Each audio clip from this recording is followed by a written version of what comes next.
Hey guys, glad you stopped by. As always, today, much as promised if you caught yesterday's video, we are going to do a banana cake.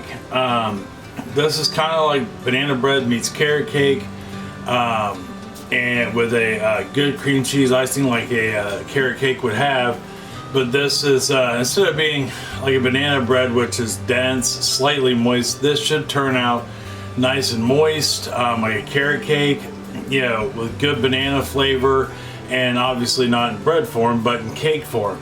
The original recipe I got, which offhand, I cannot remember who it was online that I got it from, but as always, right here. But they did theirs in a 9x13 pan, and I didn't really want to do a 9x13. I wanted to do a 9-inch round, 2 layers. So we're going to we're not changing the recipe really so much as far as ingredients go, but what we're going to do is we're going to change what vessel it gets baked in and how long it gets baked for, which I think will be kind of fun, because then we can actually pay attention to oven times and how it's baking. But anyhow, if you're new, first video, welcome. Hope you get something out of this video. Maybe check out some of the others. If you are returning or one of our new subscribers, welcome back and thank you for subscribing or coming back. Don't forget to like, subscribe, and share. And as always, comments are welcome. I encourage them. I respond to all of them. I don't think I've missed any so far that have come across my path. Because if you take time to comment, then I should take time to respond. And I like a good conversation, even if it is just a quick one.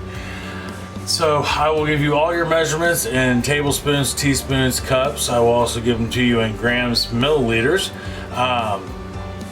That way everybody can play along. Not everybody uses cups, tablespoons, and teaspoons, so I think it's only fair that we do grams and milliliters also. That being said, why don't we hop on down here to the counter and we'll get started. All right, hold on for me 1 second.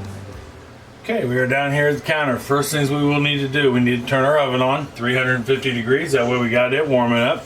Next thing you're going to want to do is butter, flour, and you got 2 9-inch round cake pans, and then we're going to put a parchment paper down here on the bottom of it, right? A 9-inch round. Now, when it comes to the parchment papers, I've yet to find anybody that sells one that's truly 9-inch. So I just cut out my own using a pair of scissors and an edible food marker. It's not that hard, and in the long run it's probably cheaper. So now that we've got our oven turned on and our 9-inch pans ready to rock and roll, we're going to start with our dry ingredients. In here I have 2.5 cups plus 1 tablespoon of just regular old all-purpose flour, for a total of 312 grams. Sorry about that. That really just kind of threw me for a loop. And to this, I am going to add 1 teaspoon of baking soda, 4 grams, 1 teaspoon of baking powder, 4 grams, and 1 teaspoon of kosher salt at 4 grams. Now, if you don't have kosher salt, that's okay. Just use your whatever salt you have available. I just use kosher salt because it doesn't quite bring out the salt flavor. Instead, it enhances the flavor of everything around it more so often than not. And then we're just going to whisk this up. Now, I will tell you, kosher salt, most generally, if you buy some, comes in a large flake. I have yet to see it ever in a smaller flake. Crush it up, whether it be with a pedestal or the back of a spoon, or in your food processor, and do the whole thing. If not, inevitably somebody is going to say, "Oh, I got a taste of salt." It seems to happen to me, at least, every time. So I try to crush up my salt when I use it. All right, so we've got that whisked together pretty good. And so what we want to do now is set this to the side, and we can go ahead and work on our wet ingredients. Okay, now we're moving on to the wet ingredients. So in our stand mixer, now if you don't have a stand mixer, you have a hand mixer, that's perfectly fine. You just need a bowl in your hand mixer or a stand mixer if you have one. In my bowl, to start with, I am going to put in 3/4 cup stick and a half or 170 grams of unsalted butter, and I've got that at room temperature. I've been letting it sit out for about an hour, so if not a little longer. But you want it at room temperature. That way, all your dairy, it should be at room temperature unless otherwise noted. But to this, I am going to add 1 cup 210 grams of light brown sugar and 1 cup 200 grams of, or I'm sorry, a half a cup 100 grams of regular old granulated sugar. 1 cup 210, half a cup 100. Go ahead and throw that in there. And then what we're going to do is we're going to beat this, we're going to mix it on a medium high for about 3 to 5 minutes. We want to get this light and fluffy, right? Like mashed potatoes. Okay, we have now successfully beat our butter and our sugars into submission, or as they like to call it in the baking world, light and fluffy. Beating is such a horrible term, I think, but it makes sense. And we'll go ahead and get our bowl scraped down here right quick, and I'll show you what light and fluffy means, because nobody ever tells you what light and fluffy means. At least I have yet to see anybody on YouTube or TV or otherwise that tells you. So I'll be the one. Light and fluffy is like that, right? It should look like mashed potatoes, basically. You don't want any lumps, especially with the brown sugar.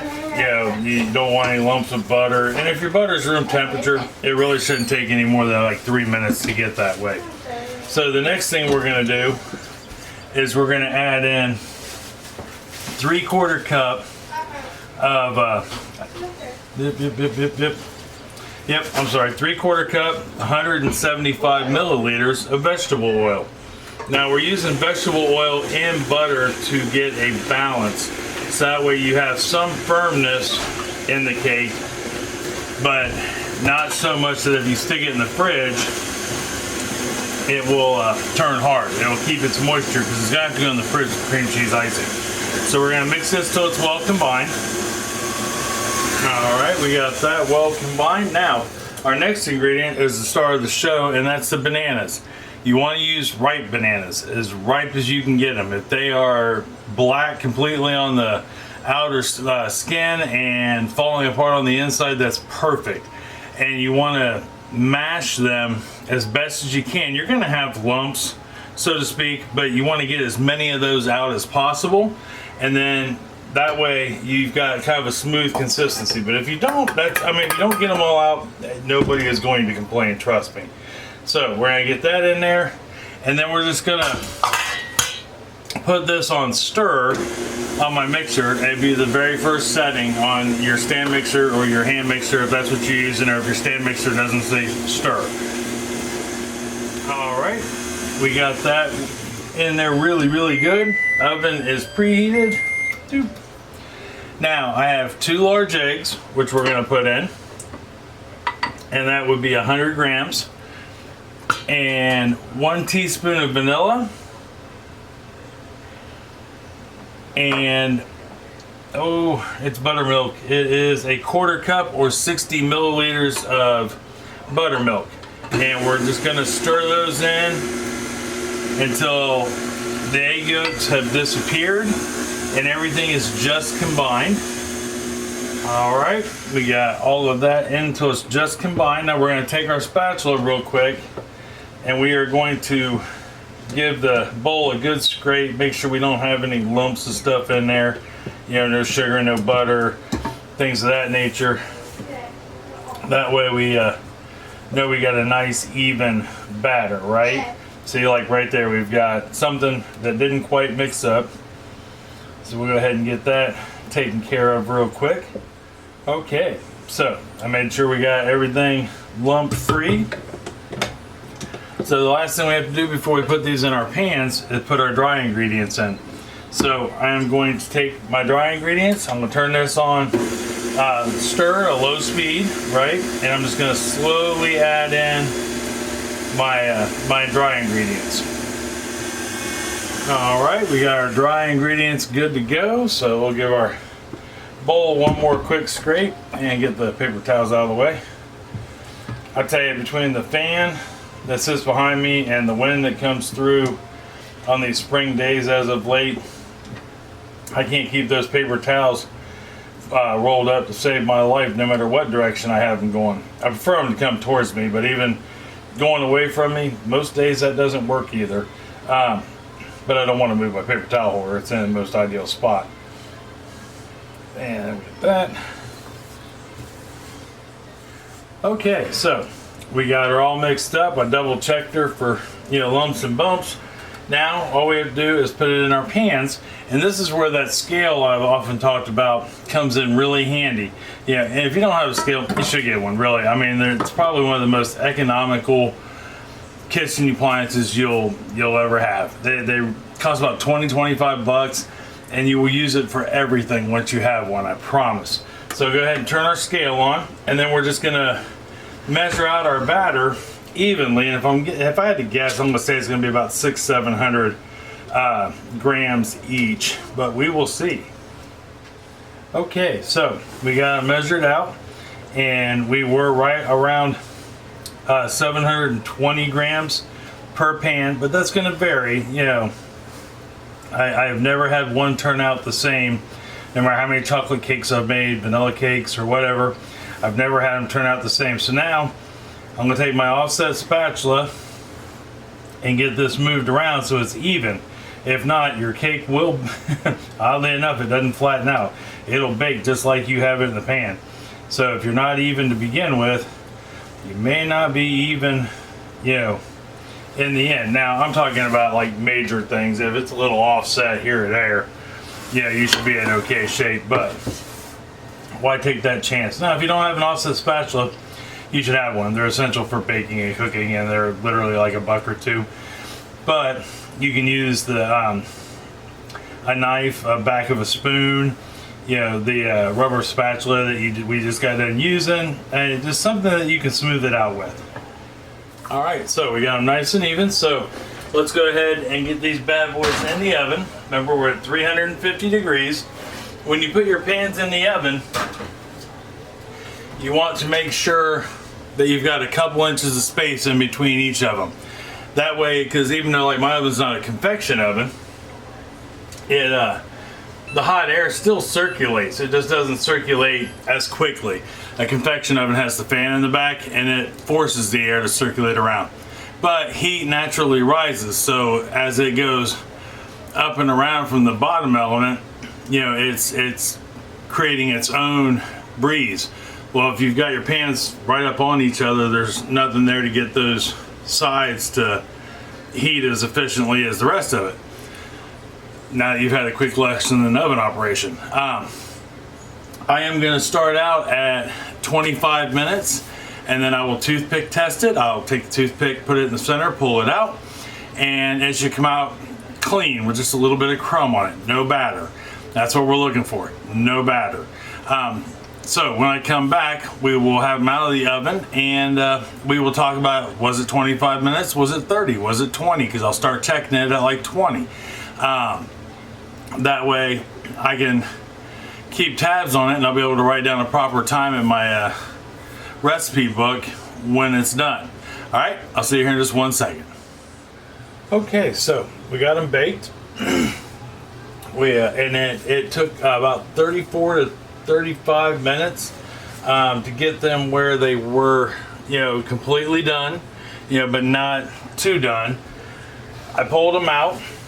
I toothpick tested them. They came out clean. And as they cooled, they pulled away from the sides. So in order to ensure that they truly came completely away from the sides, I took a spatula, or like an offset spatula like we were using earlier, kind of like this, and went around the edges just to make sure. You could also use a knife, plastic knife, whatever, that you can get down there as long as it's thin along the sides, just to make sure it was done. And then I let them sit for about 10 minutes. So now we're to the point where we need to take them out and let them cool completely. So what we'll do is, the pans are still kind of warm. They're not bad, but they're still kind of warm, but I'm still gonna put a thing on. Now I'm gonna take it out,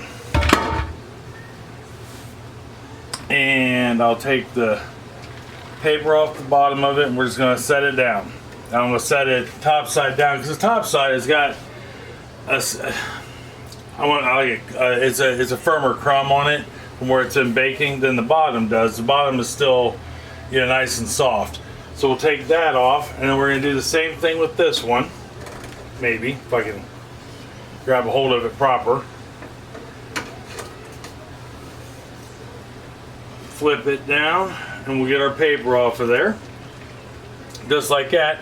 Now, like I said, we're just going to let those cool to room temperature, and then when they're cooled to room temperature, we'll go ahead and make our icing and put them together and try a piece, right? See you in a second. All right, cakes are cooled, time to make some icing. So to make the icing, we are going to need 8 ounces of cream cheese, and it is 225 grams of cream cheese, 1 stick, 114 grams, half a cup of unsalted butter. We're going to take that, put that maybe in the mixer here, and what we're going to do is we're going to take this and we're just going to cream it together real quick as soon as I plug it in, because plugging it in is always good. Boom, there we are. Alright, we're going to go ahead and get this nice and creamed, no lumps. Okay, so we have got our butter and cream mixed and smooth and rich. Now we'll give our bowl a quick scrape here. Alright, got her scraped. So the next thing we need to add to this is 1 teaspoon, 4 grams of vanilla. Go ahead and get that in there. And we're just going to run this until it's combined. Alright, we got that combined. We'll get this over here real quick. Scraping is tedious and mundane as it seems when it comes to baking, especially when using a mixer of any kind, because you're going to want to scrape whether you're using a hand mixer or a stand mixer. It is actually very important. I mean, it tells you where you are, you know, what do you need to do, if anything. You know, sometimes the thing you may need to do is nothing, but yeah, in this case it gets all the clumps off the paddle, but it also lets me look down in here and see, do I have any big chunks of cream cheese or butter or whatever the case may be. Do I have a puddle of vanilla sitting down at the bottom, so to speak? But we don't. So we got our vanilla in there. So now the next thing we're going to need to add into this is 2.5 cups or 312 grams of powdered sugar.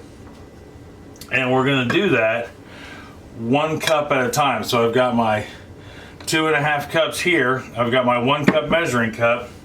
I'm going to turn this on stir, right? You know, not high, because if you put it on high, your powdered sugar is going to come right back in your face. And I'm just going to put this in 1 cup at a time, letting it mix in the mixer until it's smoothed in there, and then I'll keep adding a cup, well, another cup and then a half a cup until it's all in and incorporated. Alright, we got our last bit of powdered sugar in there. And if you want to know why it took me a minute to figure this out, because I don't think I've ever heard why you only put in your powdered sugar like a cup or so at a time, in small amounts at any rate. And it's so you don't get big clumps of powdered sugar in your icing while you're mixing it, because even though you can't overwork it like a dough or even your batter and get the glutens all excited because there's no flour in it. What you can do is warm your icing up a little too much. Now, it doesn't hurt you any by any means, but it could delay you, because what you'd have to do, let's say your icing is too warm and it's not really workable, you just put it back in the fridge, or you put it in the fridge and let it stiffen up. Remember, it's just butter and cream cheese in this case. Same thing with butter icing though. It's just butter, so if it's a little too runny, you got your butter and cream cheese a little too warm, you just stick it back in the fridge, and that'll stiffen it up so it's workable. But you just basically put that in 1 cup at a time, so that way you make sure it gets all mixed in there and you don't have any clumps of powdered sugar. Powdered sugar loves to clump. Alright, so last ingredient. 1 tablespoon, 15 milliliters of heavy cream. I'm going to put that in there, and then as soon as you get that put in, you see it start to go away, we're going to turn this up to high and let this run for 30 seconds. Alright, we are set up for success. Now, you'll notice saran wrap. These actually sat way longer than the time to cool, so I put them in the fridge. That's usually why, if you're new to baking, or like this is one of your first cakes, and let's say something came up, the cakes have cooled, and you're like, oh, I don't have time to ice it. It's okay. Put it in plastic wrap, throw it in the fridge. It'll hold. It'll still stay moist. These are actually firmer now because that butter got cold, right? But they're not so firm that we can't push into it. And that's because of the oil. Pretty nifty, huh? Alright, so anyhow, we are going to take some icing, throw it on there, just like such. Now, here's a question for you. Are you a lot of icing, or a minimal icing, or like a kind of an in-between? I'm an in-between, leaning towards minimal, where Chris, on the other hand, is an in-between, leaning towards a little heavier. So, which are you? Good question, huh? Let me know down in the comments below. I think that would be a nice little topic of conversation. So we're gonna go ahead and get this spread out all over the first little bit here, top of the first round here. All right, we got our icing on the top of the first cake round. So now we'll go ahead and grab our second cake round, which now is the time you decide which side is up, which side is down. Now, if you notice, and this doesn't happen very often, I'm kind of just luck of the draw. I'm already flat, so I didn't really have to make a decision. But let's say you have a little bit of a dome. There's a few ways you can take care of that. I actually have 3 at my disposal. I have, here, let me show you real quick one of them. I have this little bad boy here, which you can, it's got little notches there on the side, and I can bring it up to whatever size. So I can put this whole cake together and even it out if I want to. Or a single layer. Or you can use just a large bread knife. Or they actually make these little clips that, which I have down in the basement somewhere, that go onto your large bread knife, and that way you've got an even cut all the way across. Or if it's not horribly domed, you just flip it over so it's on the in-between, and that way you got a flat, you put the bottom on top, and then that way it's flat on top, right? But we're good there. So that is some different ways you can make your cake flat if it's not already. So, and I've also found, real quick, the type of pan you use really helps too. I don't know why that is, but like the pans I have now compared to the pans I started out with, which are kind of like the Weekend Warrior pans going to the semi-pro to pro pans, they don't seem to have your cake dome as bad. They bake a lot more even. So we're gonna go ahead and get some more icing on the top here, just to get us started, and we're gonna spread this out. And what we're gonna do is we'll waterfall it over the sides, so that way we can hit the sides as we go. With this cake being cold, it actually stiffens up the icing quite nicely, which makes it a little more workable. The colder your icing is, and you don't want it like freezer cold, but if your icing becomes unworkable, put it in the fridge for about 15 minutes and then pull it back out, and you'll have a better time playing with the icing. Okay, we got her iced. Is that not just absolutely fantastic?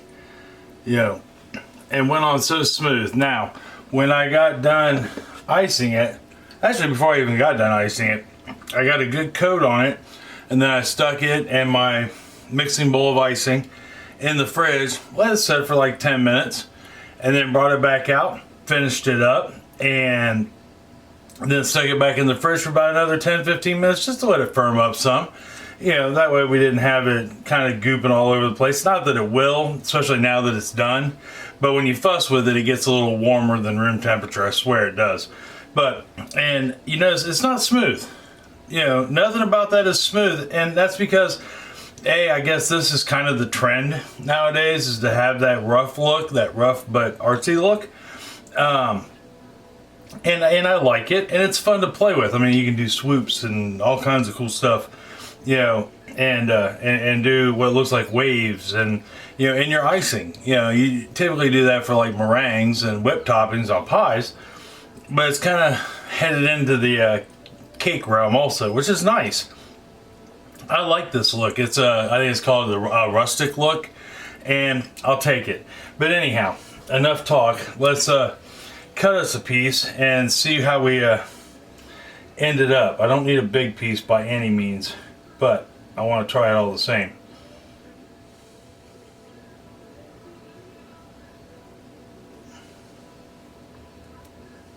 Oh, look at that. And it came out the way it's supposed to. Yay. All right, there we are. Does that not look gorgeous? I think it looks stunning. I mean, we could have set it up right, but why? You know, I don't think I've ever actually had a piece of cake served up right. Maybe I have. And, I mean, I don't, you can see it in there or not, but it came out nice and clean, and you know, it's got that dense yet more, not quite dense, but yet moist look, slightly dense. And now, I mean, now that we know it looks good, it smelled good coming out of the oven, all we have left to do is give this bad boy a try. Okay, my mouth is watering. I am so excited to try this. And we will get her off the top first. And let's give her a shot.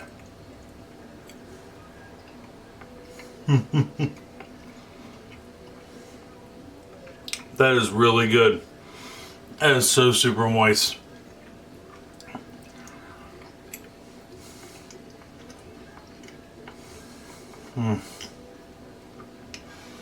It's dense, but not horribly dense. It's got such a good banana flavor. Now, it is still cold from when I had it in the fridge. If you are serving it, say, at a party, and you don't want it necessarily to be refrigerator cold, just pull it out like 10-15 minutes before you're going to serve, and you should be fine. If you pull it out at the beginning of the party, by the time you get to it, it'll be, you know, nice, and everything will be room temperature and good to go. But this tastes amazing. It has definitely got that banana bread appeal. I mean, you can see that right there or not. Yeah, so it does have a decent crumb, but very much reflects like a banana bread, so to speak. And not a hard cake to make by any means. I think this is going to be a rock star hit for your family, for your friends, for the neighbors. Anybody that gets a slice of that is going to thoroughly enjoy that. What a wonderful cake, hands down. Definitely sorry.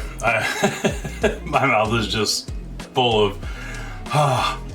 But anyhow, let me know if you do give this a try down in the comments below. Or maybe you already make a banana cake and you know you want to tell me about it, or tell all of us about it. That would be wonderful. I'd be more than happy to hear and talk about it. I've never had a banana cake before. I almost prefer it over banana bread. But canning this week, I don't know what we're doing, and I may skip a week. We got a lot going on with garden prep. I know I didn't get a video combined with this one, but I didn't want to run too long. So you guys may see a garden video Saturday, or may do some canning. I haven't decided yet, but there'll be a video Saturday either way it goes, I'm sure. Of course, now that I've said that, there probably won't be. but we'll figure it out all the same. There will be a garden. I want to show you the new beds I put in, things we're doing. We won't start planting until around May 13th. That's when frost season ends here. And but I want to show you before we get things planted and kind of tell you what we're doing this year. And then show you what it looks like after we get some things in the ground. Because we're doing all kinds of stuff this year. But anyhow, we'll discuss it in another video. But next week, definitely dinner and dessert.